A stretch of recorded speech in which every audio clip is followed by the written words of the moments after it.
What's Whoa, up, everybody? Welcome to the No Scrubs Allowed podcast. Seal, how's it going, man? it's going good, dude. Happy to be here. Um, yeah, wow, I was short. I'm good. Yeah, that's the way the sports world was this week. I mean, there's obviously a new NBA champion. Depending Oh on yeah, how that did happen. depending on how the rest of this overtime goes, there will pretty much be an NHL champion if Colorado wins. But it's in overtime right now while we're talking.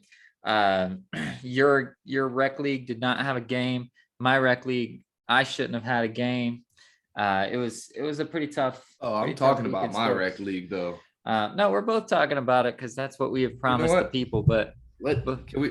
Wait. before we get there, because All right. everybody always talks or everybody doesn't want to just listen to us, but what we don't talk about at all, and I am wearing a hat to prove that we do love some teams, and it I is a crooked ass almost hat, swore. but Why? the Detroit Red Wings have a good player. I don't know if you saw. I don't know. Who? The NHL awards happened over the weekend or over the week or whatever, and for the sake of sounding like idiot people that don't understand hockey, we're not going to talk about really why these people won. But the MVP was Austin Matthews. The best goalie was Igor Shesterkin for the Rangers. But the one we do want to talk about, the rookie of the year, that's our boy. That's Mo Sider. He's Yes, the sir. guy. I texted Eddie just in excitement when I saw it.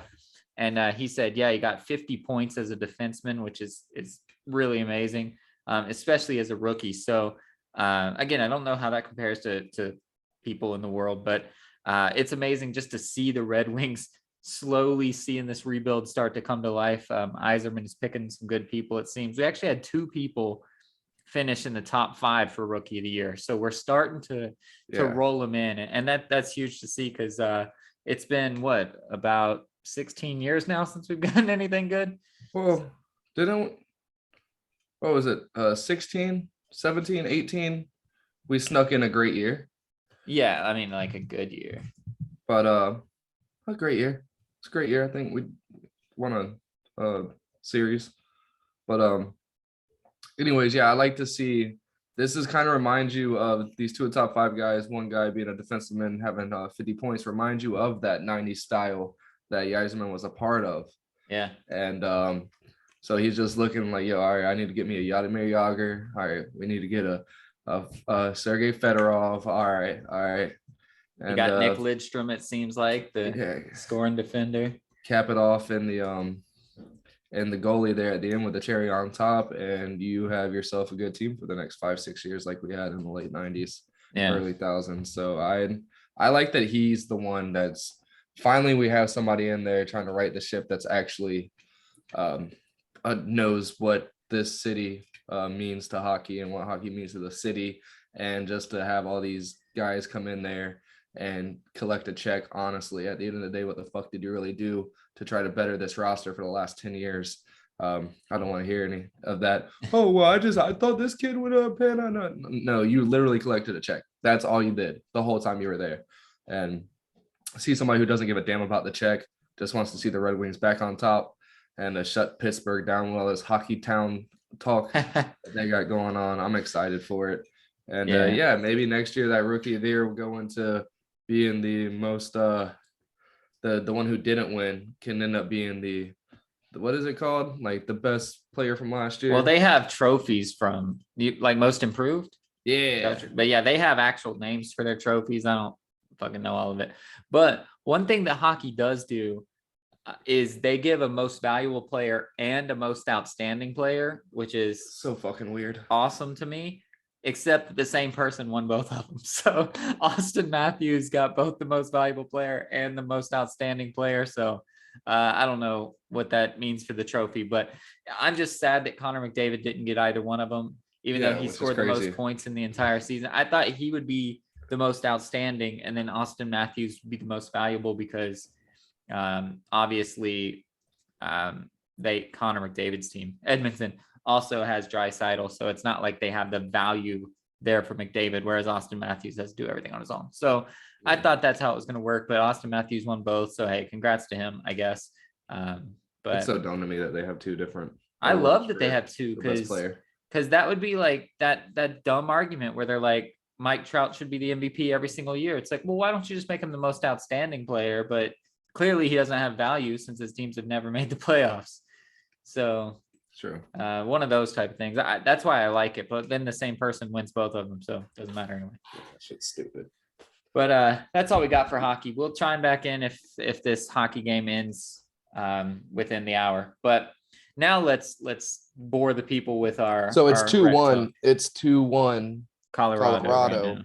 And if they go 3-1, it's just in hockey. It's over. I mean, we said that in basketball all the way up until 2016. This little baby right here. And there would be 2 games left in Colorado too. So yeah. it'd be real tough for Tampa Bay to win 3 in a row, 2 on the road.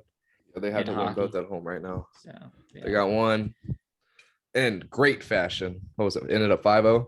Yeah, which it's been blowouts all before this one. So yeah, that's cool. I mean, you're seeing the changes being made. And you knew the goalie for Tampa Bay was going to show up eventually. Yeah, right. So it just took some home cooking to get him there. But yeah, so let's shift gears and let's talk a little bit about our rec leagues. It won't be a 30-minute talk because Sil didn't have a game and I'm not very pleased with my game. But Sil, go ahead and start off with how your week went. I know you went up to the courts and checked some stuff out. Yeah, shout out to the arena, like we like to call it, and it's a fucking gym in a commercial division of a city. But yeah, we showed up to the arena during right before halftime of the second game. Watched the first game on our phones, on our laptops, whatever our devices were, and we were really shocked, man. The Blazers, who we beat last week on a 8-second left to go ahead bucket, kept them from scoring the last 8 minutes. It looked the same exact way, dude. They were up 12 coming out of the half. And slowly but surely, the Warriors brought it back to 3, and then they just couldn't stop them from getting easy buckets. And besides Burns, Rob Burns is a dog in that second half and kept getting to the baskets. But you could see that the Warriors were trying to shoot up 4-point shots every single possession going down and wasn't worried about just getting 2 at a time and getting the chunk back. There's no chunk buckets. Yeah. Well, like, no offense to you guys, but you could see, just to praise Portland, I guess, the difference is that Manny didn't foul out. And like on those last couple possessions, he said, fuck all y'all guys. I'm going to make sure we don't lose this game. And he had like a nice drive in with a layup and basically iced it. And then another defensive play later. They didn't have that Aussie kid. So it's pretty much him and Herman. Right. For sure. Game. And yeah, shout out to the Blazers for pulling out that dub. We're definitely going to see them. It could be a finals matchup. Nice. But wait, not so fast. There's a team who my boy was mad to be a part of, pissed off, wanting his money back, right? Everybody in the league laughing their asses off. We made a 2-day after the draft trade and for one of the guys on the Spurs, and he came in saying, thank you for getting me out of there. This team is ass. I am so happy to be gone. They're the only other defeated team with us. Yeah, and their point spread is better than yours, I know. Yeah, it is. Even though they had the same exact thing happen to them that happened to us last week. They had to fight. They were up, though, for the most part. They were fighting the whole game. And my boy Pat Icky went crazy. Not really. He had 8 points, I think. But he was hustling his ass off, putting in the work, getting to the spots. And he's just that guy who never stops working, never stops running, always is fighting to get to the ball. And with that happening, always in his instinct to happen, he found himself in the right place to catch an air ball in the last second shot of the game when they were down 1 they tied. They were tied 45-45. And it was an air ball that was about to send it to overtime. And he jumped through that bitch in with like 0.2 seconds on the clock. So when it fell through, buzzer sounded, game over. It was absolutely incredible. On Father's Day, he lost his father a while back, and his dad was on his heart that whole day. And then I have to go and play a game at 7:45 at night, the last game on the slot. It was definitely an emotional one for him, and to be able to stay in between the lines and below the rim and keep his mindset right. It was insane to see. Whenever you can see it on the video camera that kind of zoomed on him, he kind of did the Dame kind of cold stare kind of thing, but you could see so much emotion in them eyes.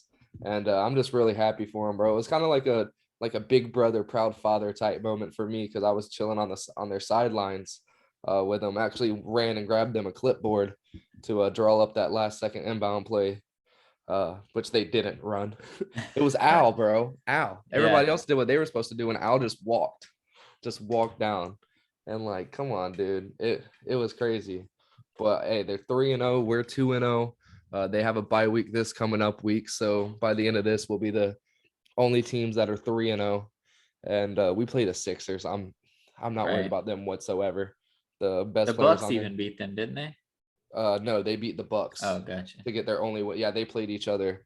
That was the game I showed up for to watch the second half of. And yeah, these are going to be two fairly easy wins. I'd say if we don't win by 15, at least 15 in each of these games, then it's going to be a long playoffs, and I don't have any hopes for the championship. These are going to be like primer games, like getting ready, exhibition games, getting ready for the real season. Let's play these people like how Team USA will go around and play these little clubs and stuff. Like, let's go around the country and play these little MILS, whatever MLS's lower league is, Right. and put on a show for these little towns and stuff like that, and have fun and get some playing time and just smack the shit out of them and get ready for the real thing. And that's what these next 2 weeks should be for us. And I'm excited for it. I'm excited for Pat. That's my dog, bro. And for him to always put in the work and being pissed off about his first 2 games and coming out there and sticking with it, it was badass, bro. And it got me excited. And yeah, I already alluded to it last week. Perfect time for the break after playing that fucking Yeah, for real. Blazers team, dude. My shoulder's still a little sore.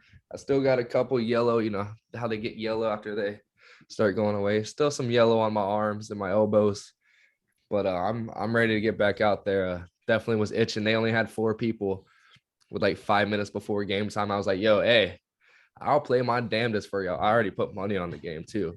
So I didn't know if they would have let me play for them, but I was like, I'll play my damnedest for y'all. I got y'all. But it was awesome. I'm Nice. definitely itching. Yeah, I was the stupid guy that I always hate to talk about, and I've been the stupid guy before, but we were playing a team that we thought was our best chance to win. So on Saturday, I went out and I put in way too much work. Just unbelievably, like I was running these full field sprints on the soccer field. I ran I ran like 10 sprints from the 18-yard box to the end line, just straight through. And then I backed it up and ran half field sprints. And then I ran all the way through the full field.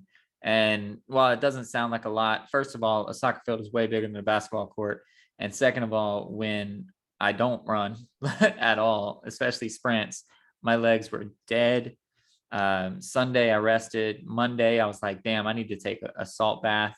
Didn't do it because I was like, fuck it, man. 2 days of recovery is going to be enough. It was not enough. Tuesday was not good. I went out there. I took my first shot and it airballed by a mile. And then I was like, fuck this. Like, I can't go down like this. My legs were hurting. I tweaked my quad right before halftime. And so I was like, nope, look, Mamba mentality. This is our game to win. Got another ball, shot it, airballed even worse than the first shot that I took. So I checked myself out and I didn't put myself back in until 4 minutes left in the second half because I told you a couple weeks ago I'm never going to be on the bench when we lose a close game again. Well, we were tied with 2 minutes left and didn't score again. They scored 3 points, 2 points, and then a free throw at the end. But we didn't score again. So we lost 51-48. And it's just really frustrating because we definitely, talent-wise, we're the better team, which we do not say often. We're the team that fights hard and plays hard on defense and then tries to win a close game. But talent-wise, we were definitely better than these guys. So it's really frustrating to grab a loss, especially when I feel like I played really shitty. I literally one time grabbed a rebound, pulled it down, stopped, looked back, handed it to the guy on the other team. And he was like, oh shit. And he just turned around and laid it up. And then I literally just like, what did I just do? Like I was so gone, so everything.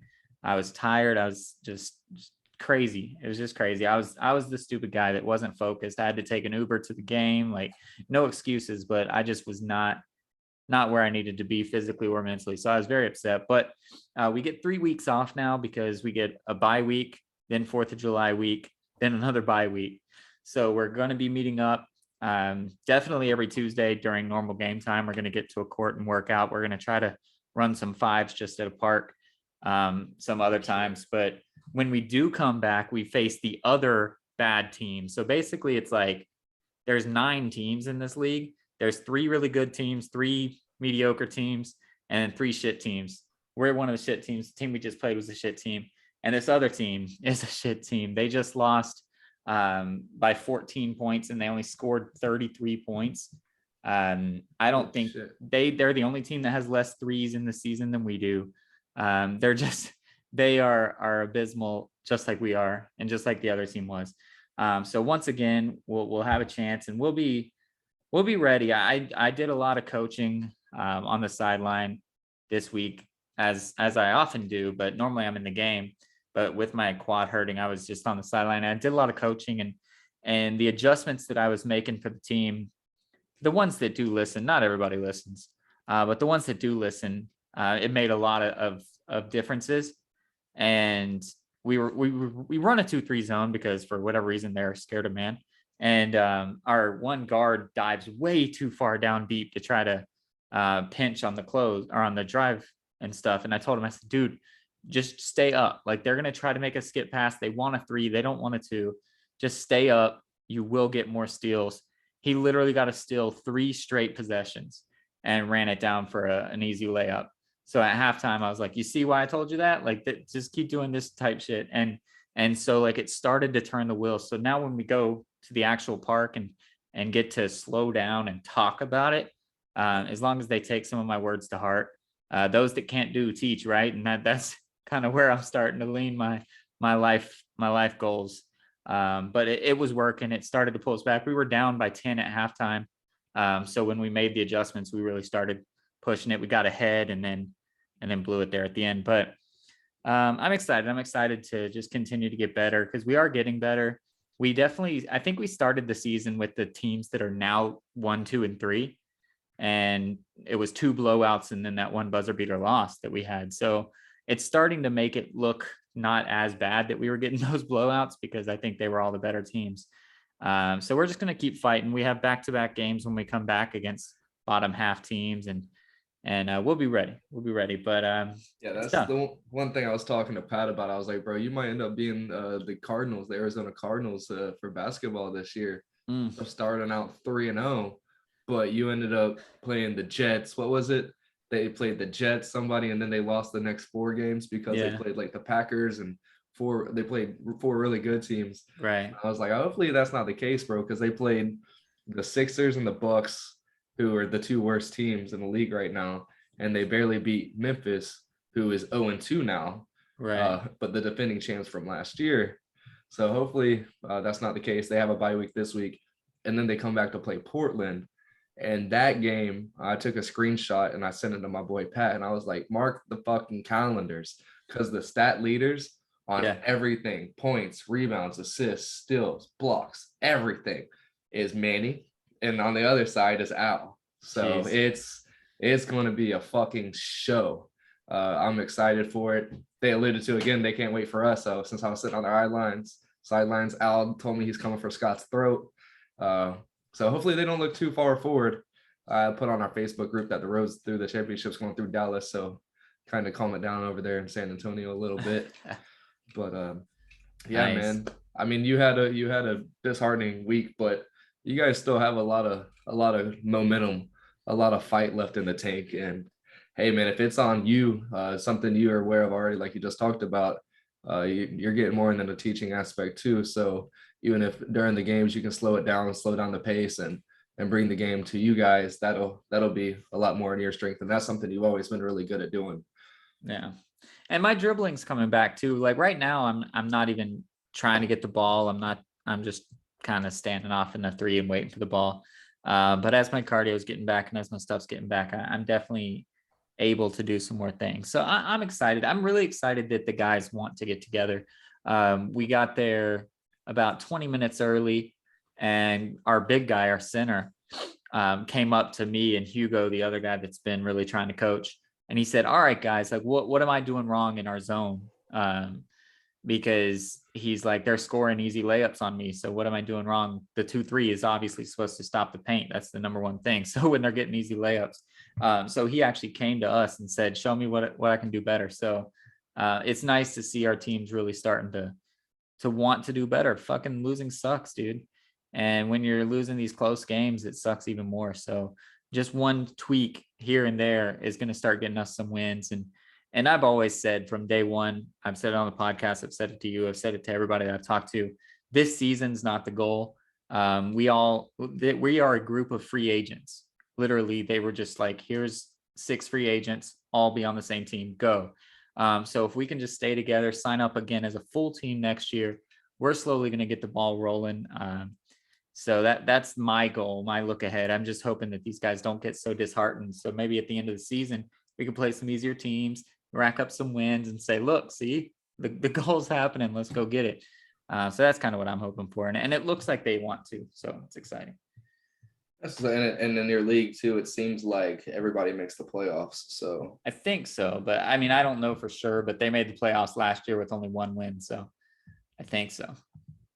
There's like 3 teams who didn't get a win all year, and the top 6 make it, top 7 Maybe. make it or some shit. Maybe. But because I couldn't see the standings, I could only see the playoffs, and then it had their little record at the playoffs. So maybe you have to get at least 1 win to make the playoffs. I don't know what that is, but yeah, it's exciting. I'm excited to go out to an actual like practice type mode to where we can stop it and say, hey, you just did wrong right there. Let me tell you what you did. Because in a game, you can't do that. You can tell them the next time out, which might be 6 to 8 minutes later. Yeah. And then they're like, what are you talking about? So I think it'll help out a lot. I'm excited. Yeah, that's one thing with us. We're not motivated at all to meet up anymore. Wait till you start losing close games over and over and over again. We're 0-6 now, dog. I don't want to wait on that. With 4 close games. 4 games within 5 points. 4 losses inside of 5 points. And we're 0-6. Yeah, that's crazy, bro. So we're tired of it. And if all of our losses were 25-point blowouts, we'd probably just be like, fuck it, let's show up and have a good time. But they're close. So it's motivating us for sure.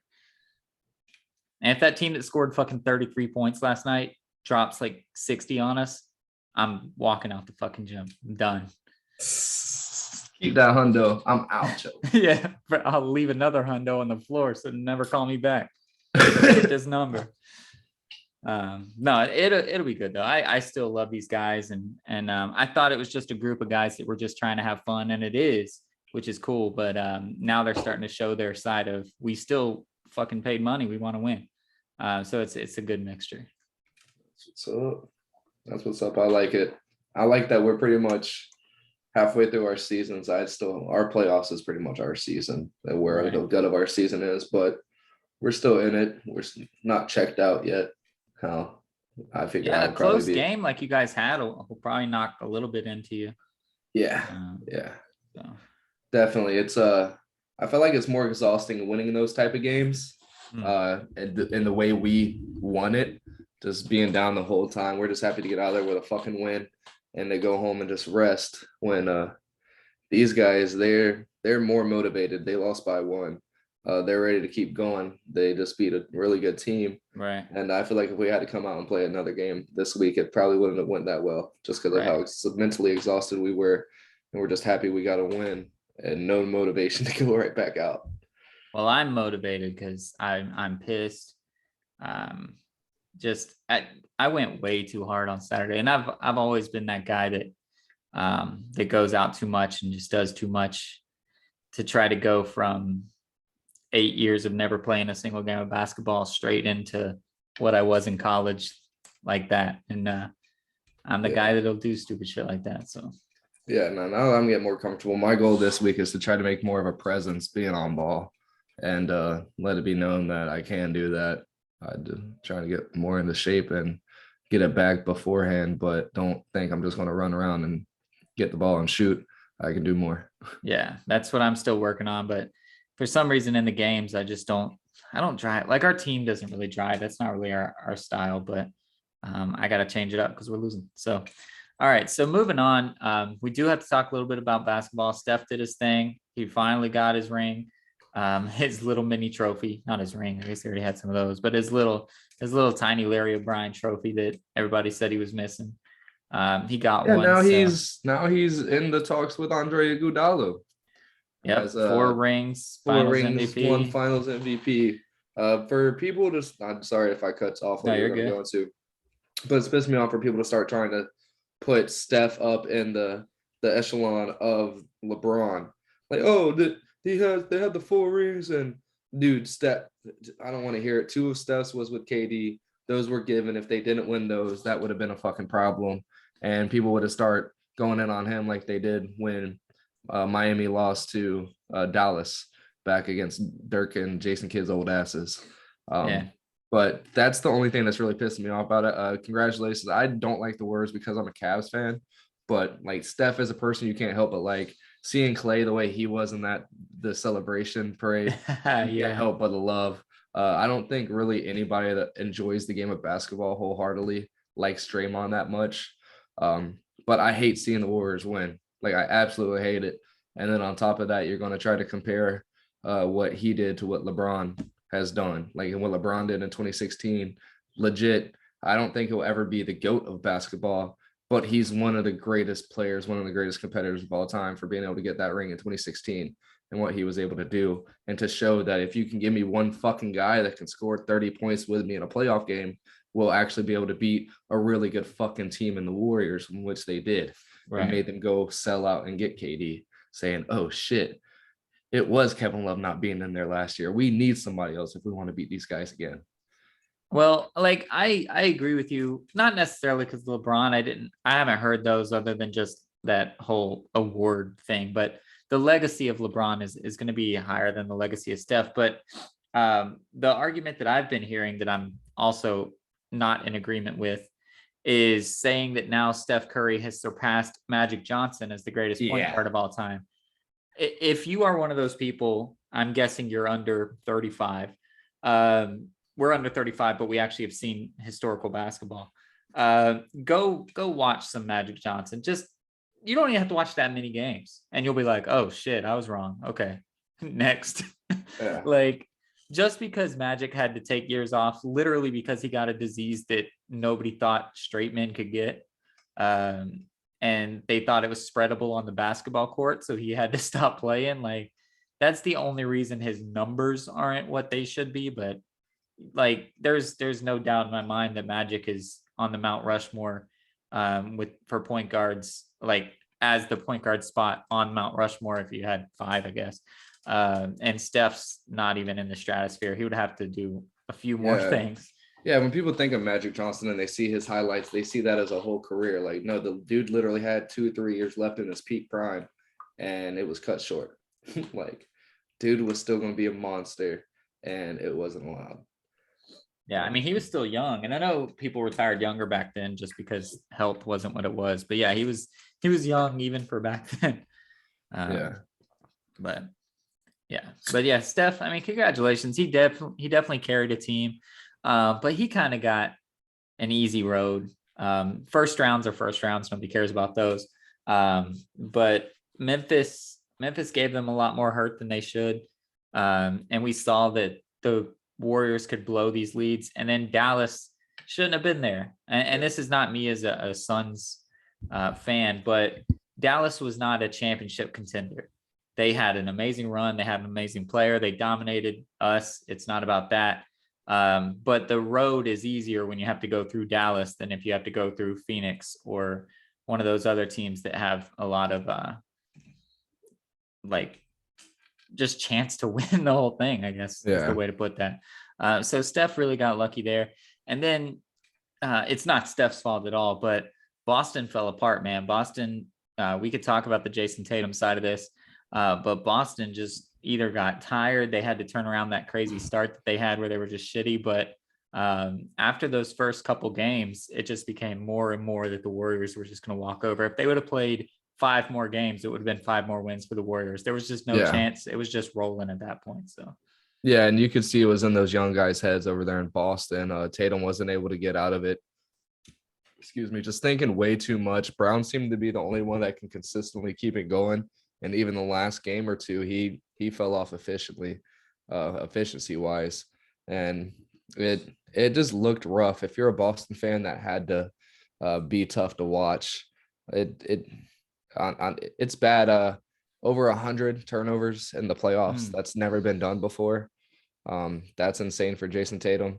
And on the other side of that, they're going to have to figure out these big men because, like Draymond said, Grant Williams isn't him. He's going to have to figure out how to put ball in bucket. That's the way he's impactful. And their big wins in this postseason, with him being efficient, it's because he's knocked down 4 big threes when needed. And he usually only playing 15, 16 minutes.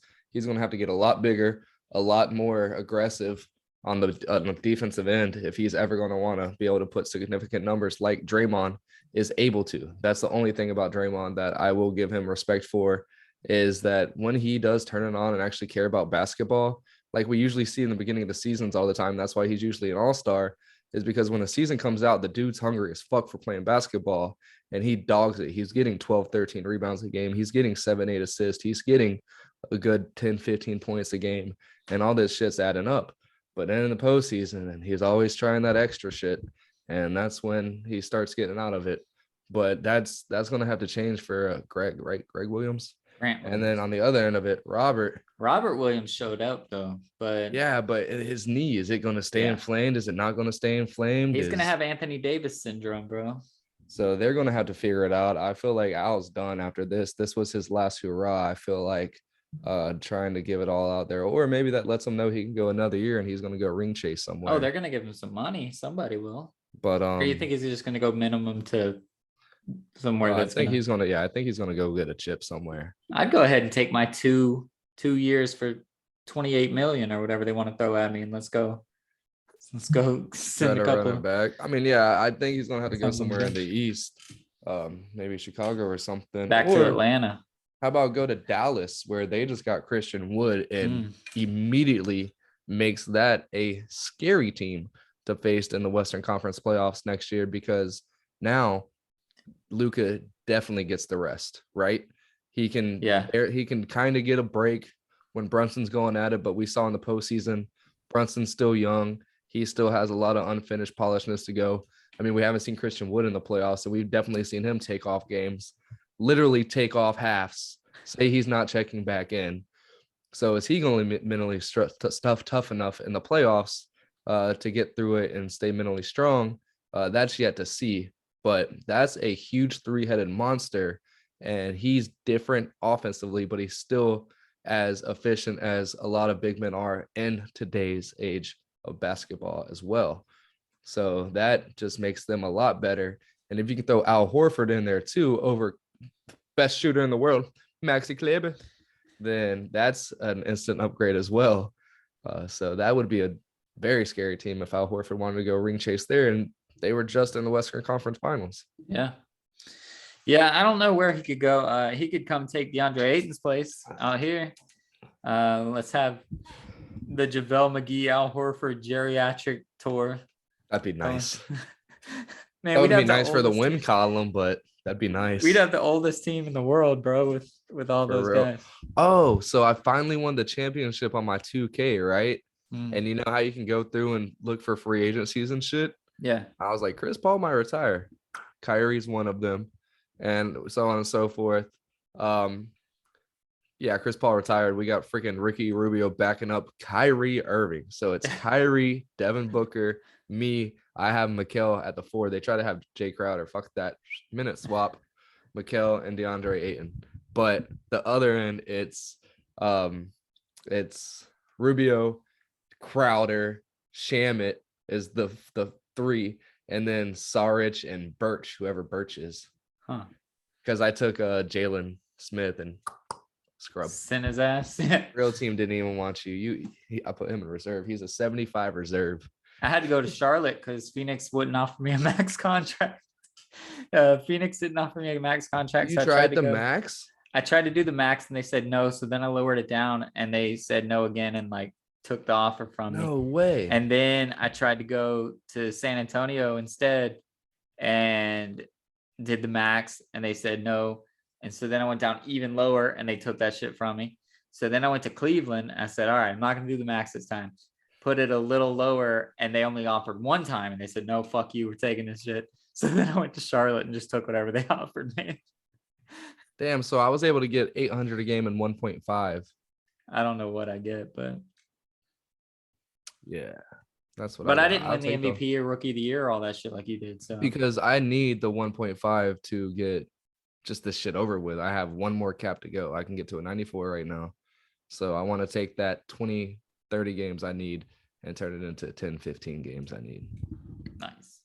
Yeah. So let's I guess that would go to 12, 15 to 18 games. Whatever. Yeah. I don't know.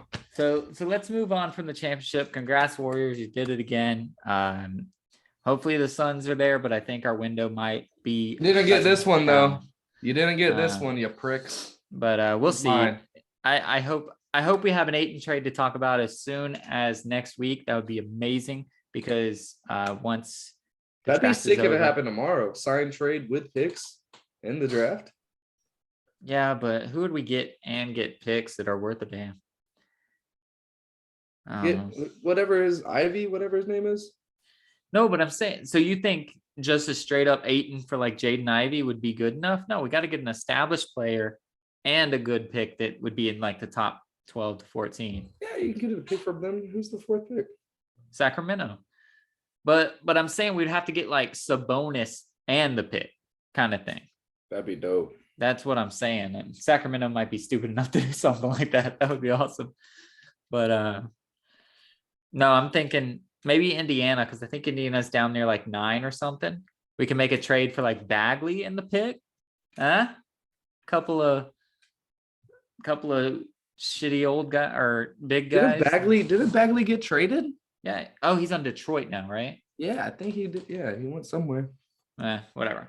But no, I don't think we'll see it tomorrow. I think we are going to take the day off. I don't even know if the Suns are going to watch the draft because Bob Sarver has other shit that he's got to deal with. And once again, I'll stay on the record just in case you don't watch every episode of this podcast. Fuck Bob Sarver. The faster they can get him to force to sell the team, the happier I am. I don't even need the whole investigation to come out. Just make him sell the team. That's I've said that even before the allegations came out. Make this man sell the team. So eventually that's what's going to happen. All this shit's rolling out slowly but surely, and he's going to be in the Donald Sterling kind of spotlight soon. Bro, but the board sucks. I can't find the big board. I just want the there it is. Right when I say that, I scroll on it. And so yeah, Bob Sarver needs to be gone yesterday. But yeah, we're gonna take the draft off and just watch, and then we're gonna field. Man, I got the hiccup burp things today. We're gonna field a basketball court for summer league with a bunch of dudes that nobody knows, and a bunch of dudes that are not gonna touch the Phoenix floor. And that'll be it. It'll be fun. So we're gonna get this Dalen Terry guy out of Arizona. He's a guard forward. He was a sophomore. Don't know that for sure, but he's the 17th best player on this guy's billboard. And everybody else that's ahead of him is either a power forward or a shooting guard that we have a chance to get. And I don't need any of them because Kevin Love's the man. Actually, we could use the power forward, but yeah, I'm down. And trade Jared Allen? No, Jared Allen's our center, bro. Evan Mobley, where's he going then? Oh yeah, he is our power forward. I'm an idiot. I'm a dumbass. I thought you were gonna trade Jared Allen and slide Mobley down. No, hell no, can't do that. But yeah, we need to get something else in there over fucking what's his face? Karis, not the vert. Invert. Karis invert. Karis Novert. Yeah, because he has not been good since he came over to our side of the world. But yeah, check it. So yeah, this guy has Banchero being the best available person. You're stupid. Jabari Smith is absolutely the best guy in this draft. If you can get him, that's a stud that you can build a team around, right? Defensively, he's going to be immediate impact on the court. It might take a little bit to get used to these grown-ass men, but I think he'll be able to make an immediate impact. And he's he has that upside, like even more than Evan Mobley does on the offensive end. I feel like, right? Or am I I mean, completely I wrong? think I like Bankero more than Smith, but Oh.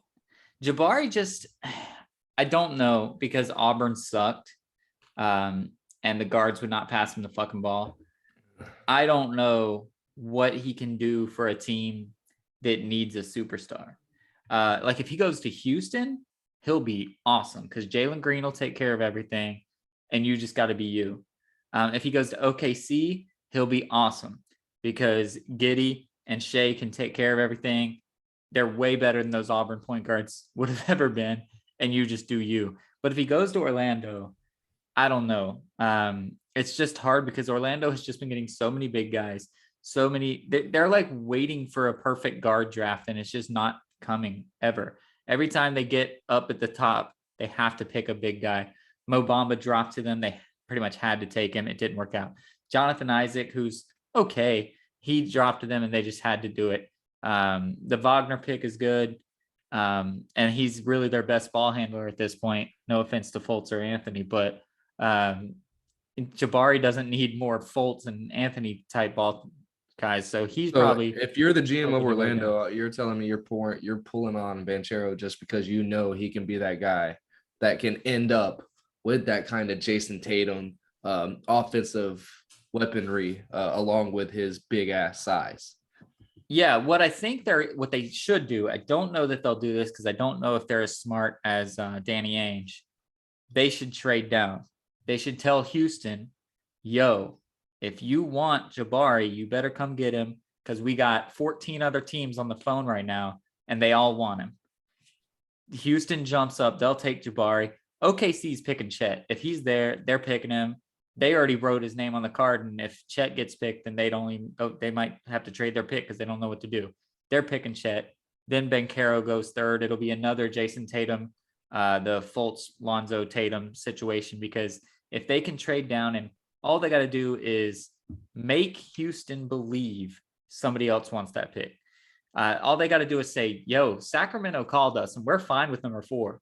So if you want Jabari, you better come get him because we're good with number 4 and Sacramento wants him.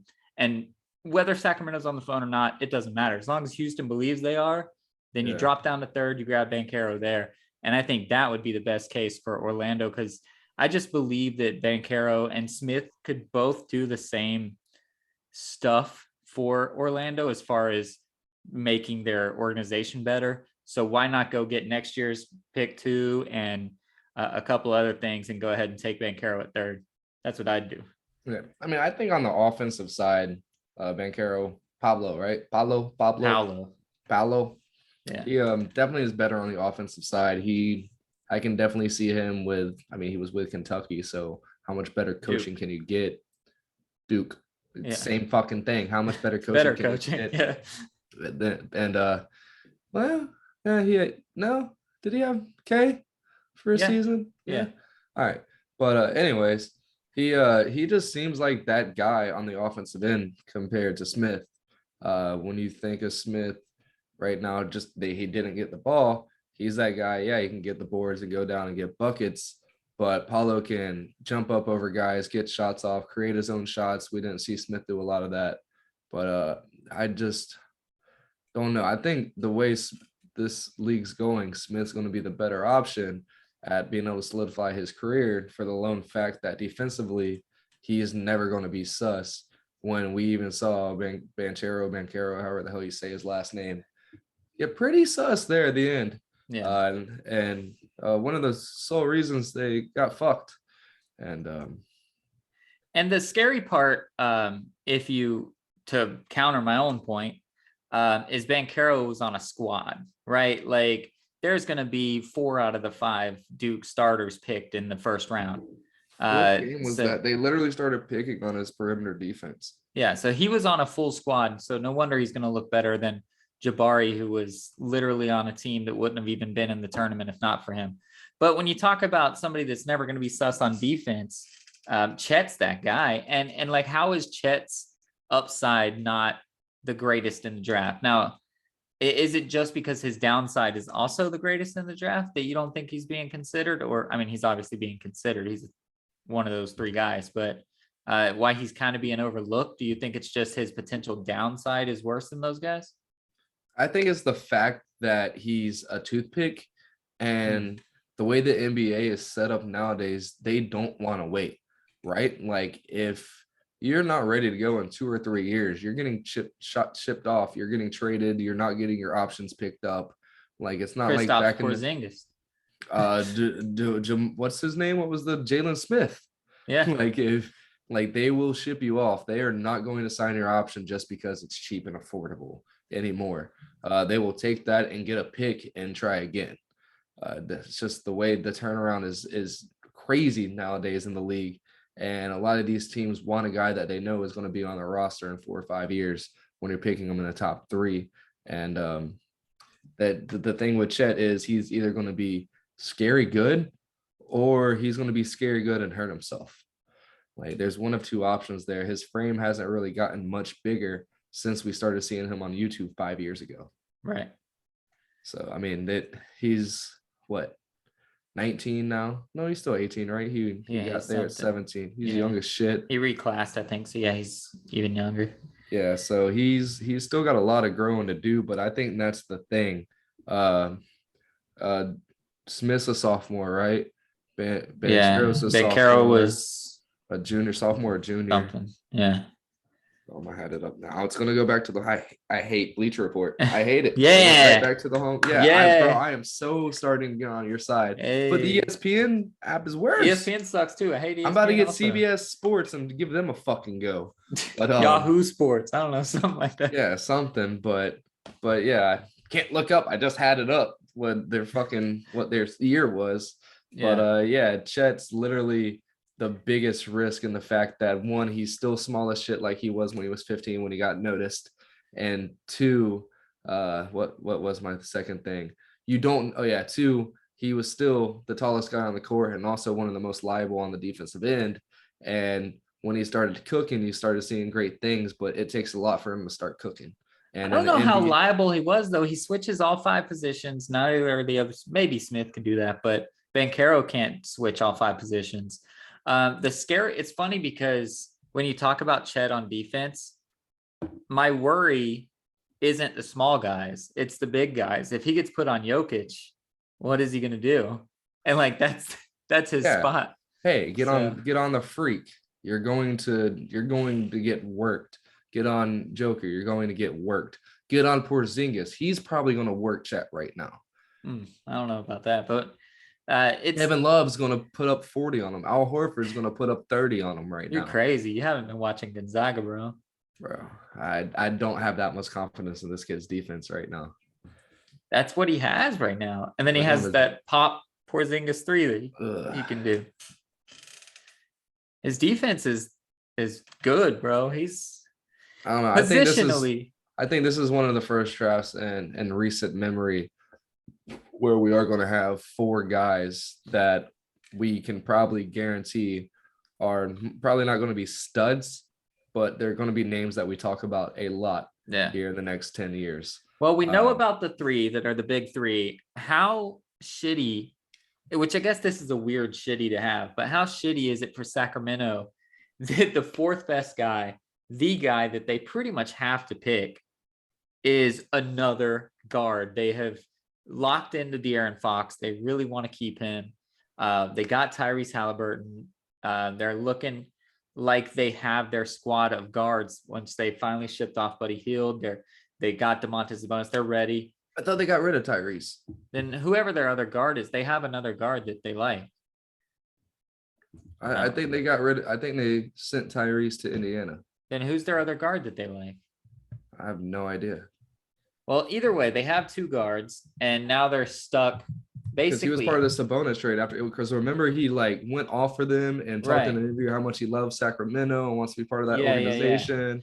But who is it that they have? Because otherwise they're gonna take Ivy and be happy. But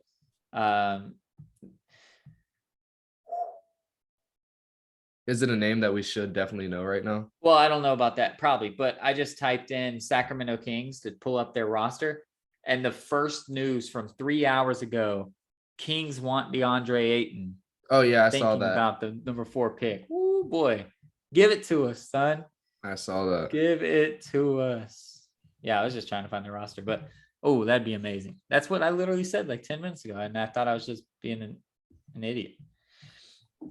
They have DiVincenzo, Jeremy Lamb. Yeah, nobody that's. Oh, Davion Mitchell. That's the guy. So they just drafted another guard.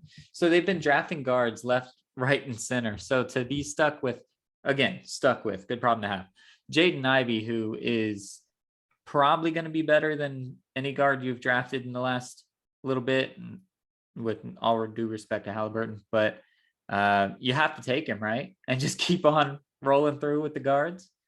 Absolutely. That comes down to, I guess, the way the Cavs were thinking when Colin was still on the board and we ended up drafting his ass. I mean, he hasn't not worked out. He just hasn't fucking went to the way the team needs to go to win games. He still does what Colin Sexton does. That's why we were better when he got fucking injured and got worse whenever Ricky Rubio got injured. But I digress. Yeah, they got to take Ivy, right? Since getting rid of Halliburton, and they shifted a lot of their focus on a big and a little twofer. If you could throw Ivy in there too, who can play the two a lot, can work really well off the ball, right? I think that's right. That was the Purdue kid, right? Who? Ivy. Yeah. All right, yeah. So you can work great off the ball, pop and shoot, and also take command of the offense as well. We're going to have times where Swiper's hurt. We've seen it. Yeah, it's going to happen, and so he can step in there and fill that role now that Halliburton's gone. And if at any point in time you can have him, Fox, and Sabonis on the court together, that's got to be a threesome that a big three that you would look forward to having for a very long time. So yeah, that's something that they could look forward to. And after getting Sabonis, do you really want a chance of filling it up with somebody who's not going to be on your team after 3 years? Because if you get a forward or center, you're going to have to give that guy minutes, right? Yeah, at the 4 spot. So either way, you don't have the luxury of Golden State to pick Wiseman and then win a championship without him. Yeah, so the best way for them to start winning is keep Sabonis on as long as possible and be able to fit him in that 2 spot, which they need to fill, it looks like, and even maybe the 3 a little bit if needed. They want to go small ball, he can do that as well because he's a ferocious cat on defense and he has fucking bunnies. Well, the only other guy that they could even think to go with in that pick is Keegan Murray, and like you said, he's a big man. He would play center for them in that role. But if you do that in your Sacramento and you let Detroit Pistons match up Cade Cunningham with Jaden Ivey, then you will forever, which they're already the laughing stock because they picked Bagley over Luka and a bunch of other stupid shit they did. They passed on Curry twice. No, that was Minnesota. But Minnesota passed on Curry twice, Clay. A lot of shit happened, and you cannot let Jaden Ivey go to Detroit because they will start to dominate, and your boys, Bagley and Ivy, will start to look good, and it'll just make the Kings look horrible. So yeah, you have to take Ivy, and I think Ivy has a real shot. I'll say it now. I won't predict it whenever we do our rookie of the year and stuff, but I think Ivy has a real shot to be the best player in this draft at the end of the day. Me too. And so that's just something you got to do if you're the Kings. Me too. That the way these 4 teams are set up and are ready to go, the Kings are a team after that trade last year who can easily make a run in the playoffs coming up next year. And he's going to be a guy that's going to get at least 20, 25 minutes a game. And we all know the way the fucking rookie of the year voting is set up. And if you're on a good team and you're doing decent and playing good minutes, then you're probably going to work around and get in it, especially if somebody else gets injured for a couple games and isn't able to keep his fucking 15-game monster streak fucking going and has to sit for 5-6 games and takes another 7-8 games to get back in basketball shape. And by then, Scotty Barnes and the Toronto Raptors are in the fucking 4th seed and you're sitting down there in the fucking play-in tournament. Yeah, but anyways, so that definitely could happen. For them just slide up and end up in the play-in tournament and him getting big minutes. And then you have a guy like Chet have to take a couple weeks off, or Smith have to take a couple weeks off. Manchera fighting to get into the rotation. So yeah, that could definitely end up happening. I could see that. When you go to Vegas, hey, remember, throw a little 20-twin on that thing. Yeah, I could do that. I'll And Venmo you 20. Throw 40. if the Kings do the stupidity that I had, remind me to put a little something on the Pistons making the play-in tournament at least. Yeah, if that right. counts as the playoffs. I don't know if they can make it all the way to the playoffs, but I'll put a little something on it because I'm telling you, with Cade and Jaden together, with the rest of that squad being mediocre to above average, they'll put something together. Sadiq Bey's. Yeah, Sadiq Bey's good. When I put him in a roster. That's true. So yeah, no, I'm excited. I think the draft is going to be huge. Neither one of our teams are going to be impacted too much unless a DeAndre Ayton trade comes out. So that's all I'll be watching for. I'll be watching because I love basketball and want to see. But what I will be watching for as a Suns fan is just a DeAndre Ayton trade. But I don't think it's going to happen until after the draft. And it might include the rights to that pick, but I don't think it's going to happen until after the draft. We have the lay of the land, man. A lot of people want DeAndre, so we'll be able to. Anybody that can match a max contract wants him, so might as well just shop him around and see what we can get out of him. So I'm hoping in that Arizona kid falls. Benedict Mathurin, yeah, he's really good, but Arizona just has that vibe, dude. That I know. Nobody that comes out of there ever does anything good. So how about the next kid that's on the big board? What? Wait. What? This makes no sense. Dyson Daniels, G League Ignite. Yeah. Point guard / shooting guard 2003. Yeah. What does 2003 mean? When he was born, dog. Okay, because I was about to say, is this the motherfucker was started in 2003? How is he in the draft? He's over 22. I thought Hustle was on Facts. That's why that movie was so good. No, it was when he was born. All right. That's what makes you feel old now, dude. Yeah, Dyson Daniels is weird because the whole G League Ignite thing. I mean, we saw it this year with Jalen Green. It didn't work out. We thought the G League Ignite system was going to be the way to go for these draft picks, and it didn't work out. So Dyson, I think he's out of like his second year in there though, right? He played I think with Jalen Green, and now is doing it again. I don't really understand. But then there's this Australian dude after that, and it starts to kind of go off the rails a little bit. Not that the Australian dude is going off the rails. I think he's going to be pretty good. But it starts to fall off a little bit. But I think it's a really deep draft. I think there could be some second round picks that are huge. I don't see the Australian guy anywhere. Jang or something like Gorgie Jang. No, wait, Gorgie Jang was a real person. Another person. Osmani Jang. Oh yeah, he's way down on the board. Yeah, but he'll be taken somewhere around. Yeah. Oh yeah, he's a shooting guard, small forward. Oh, he's in New Zealand. He was on the New Zealand Breakers. Yeah. Australia, New Zealand, those guys. Okay. But I think he's going to make some noise.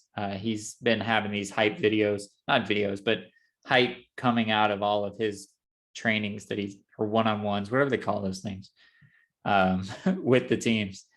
He's looked really good, apparently. I really want Dalen Terry, bro. He's going to be available for us to snag. He's not going to be the best available at that point in time, I don't think. There'll probably be a couple kids ahead of him, but just to have somebody who can run that three if LeVert doesn't work out would help us out a lot, because I don't think Isaac Okoro is going to be that guy for us on a championship winning team at the three. So I already talked about it as soon as I saw it. It might have just been with you and Eddie. It might not have been on the podcast, but there's a man named Nikola Jovic, and he is projected to go 31st. The Nuggets have the 30th pick.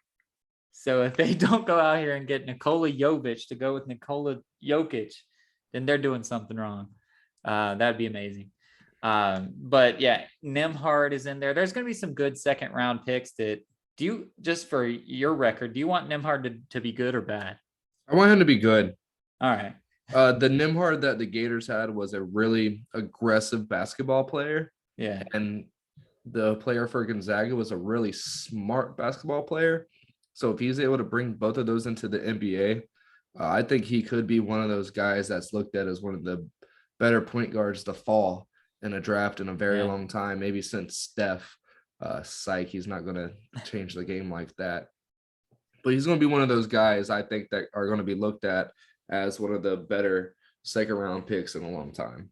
He could definitely be like a Jalen Brunson type, not type because it's a completely different player, but storyline. Jalen Brunson storyline where it takes him a couple years. He starts to figure out his shit. And now Brunson was the second best guy on a conference finals team. So I can see Nembhard doing something like that to where he starts to kind of find his groove a little bit. And then he's the second or third best guy on a team that's really doing well. Yeah. Yeah. Even if, that might happen, but I'll probably more of a countryman backup. Just always the guy getting 20, 25 minutes on a team, knowing that if he's out there with your second team, he's great and can lead the team, and you're never going to have to worry about your second team. He's also a guy that when your point guard's down, you can have him go out there and run the offense too. But I personally don't think he'll ever be that guy who's second or third best player on a good team. Well, I hope for him. And then, of course, a name that I just want to throw out there because we've seen a lot of juniors doing a lot of good things. Ron Harper Jr. is eligible for this draft. Hey. So just keep a watch on him because we saw what Gary Payton Jr. did out of nowhere, semi-nowhere. And I don't think son. He's not here yet. He's going to college still after he gets his shit together. Shaq's son? Sharif, yeah. I thought he decided to get in. I don't think he did. I think he said he was going to, but then he decided not to. I'm not sure. Is he actually in the draft this year? Who knows? I thought so. I saw something about him and his dad were butting heads on the decision. His dad didn't want him to go pro yet. All right. Well, hey, maybe he'll get taken somewhere, but we haven't seen him play basketball in 3 years, so I don't know what to expect from him. Yeah, I don't understand. Like, what would he go do if he doesn't try to get? Because he went to UCLA, didn't actually do UCLA. Then he switched to LSU, didn't actually do anything in the LSU, and now he's going to be in the draft. So, all right, whatever. Is he actually doing it? Yeah, he's going in. All right. Well, best of luck to him, I guess. And the Lakers are saying they don't have any picks, but they'd like him to go undrafted so that they could grab him like they did with Austin Reeves. That's what I'm seeing. Yeah, whatever, man. They just knew Austin Reeves was going to be a really good undrafted white guy. that would take a lot of balls to be like, we really like this guy, but we don't think anybody else does. So fuck it. We're not going to draft. Yeah, we only get 2 of these things. All right. Exactly. Well, they don't have any from the Anthony Davis trade. They got rid of everybody. So they just have to hope. But then after the fact, they're gonna be like, yeah, Austin Reeves was on our board the entire fucking time. Look at it. Like, that ain't what happened. But all right. Anyways. So I promised you guys an update. Colorado Avalanche did win in overtime. So it's now 3-1. Nathan McKinnon looks like he's going to take one. But hey, the three-peat is still alive for at least one more game. So Tampa now has to win 3 straight, and they could definitely do it. But Eddie looks like he was the right one. He said before the playoffs that Colorado was the team to beat, and he's 1 win away from being correct. Woohoo! So yeah, that sucks. All right, so what do we got to get out of here on? I got you. So like I already talked about with my league going on, my boy Pat Icky, he's in his second year in this thing and pissed off, not wanting to be on that team, wanting to get drafted. A lot of these guys probably thought their team was bad. It was even said going into this week's slate when talked about that these guys were the laughing stock on draft day, right? Had 0 points the whole season so far going into his 3rd game. Had like 3 rebounds, no assist, hasn't really done anything, has been pissed off at every performance he had. winning that game, ended up with like 4 or 5 boards, a couple of dimers, 8 points, 2 of them being the buzzer beating put back rebound to go ahead and win the game. And that speaks volumes for the type of guy he is. He's absolutely incredible dude. And he works his ass off all the time for the things he has. And hey, he has a team that's undefeated solely because he works his ass off at everything he does for everything he has, and was able to get into a spot to get that putback and put it up with time left. He said he thought he wasn't even going to have enough time to do it. Still did it. Didn't just watch the thing fall down and go, oh, I thought the game would have been over. He gave it 110% until the final whistle blew. And that's what the kid does in life. And that's a huge lesson for the younger crowd out there. Growing up, you might feel down. You might be pissed off. Your season isn't going the way you want it to. You don't like the hand that you've been dealt. Just go out there and grind. And who knows, at the end of the day, you could be the hero saving the team from going from an undefeated season to being 2-1. But at the end of the day, you're 3-0, your head's held high, and you're doing it all on your hard work and your hard effort. And that's amazing. That's awesome. I'm happy I was there to witness it. And yeah, be like Pat, be a stud and not a scrub.